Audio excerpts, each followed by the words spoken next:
Ce mardi matin, à l'antenne locale de la Croix-Rouge à Saint-Benoît, c'est jour de vaccination. C'est un urgentiste du groupement hospitalier Est-Réunion qui est chargé de faire les injections à une quatorzaine de personnes en situation de précarité.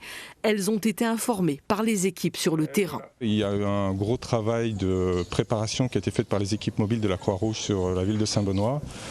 Ce qui fait que le recrutement s'est fait sans souci et les patients sont plutôt heureux d'accueillir ce vaccin. Pas d'appréhension quand ils voient la piqûre? Comme tout le monde.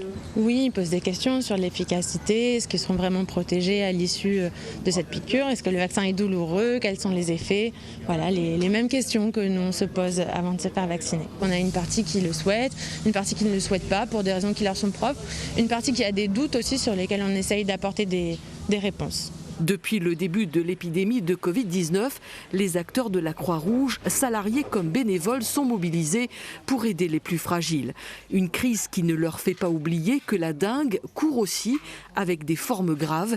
Distribution de flyers en ville ou sur le marché. Le travail se fait beaucoup auprès des jeunes et de ceux qui dorment dans la rue. C'est des gens en grande précarité, hein, les marginaux. Donc à la rue, il y a beaucoup de d'eau stagnante.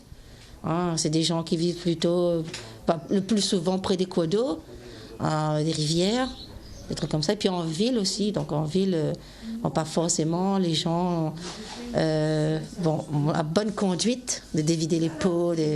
Surtout en ce moment, il y a laissé aller, je dirais bien, parce qu'avec le Covid, on a oublié la dengue. La Croix-Rouge à La Réunion, c'est au quotidien une multitude de missions et de services. Le SAMU social, l'aide alimentaire et vestimentaire, l'accueil de jour pour les démarches et les soins.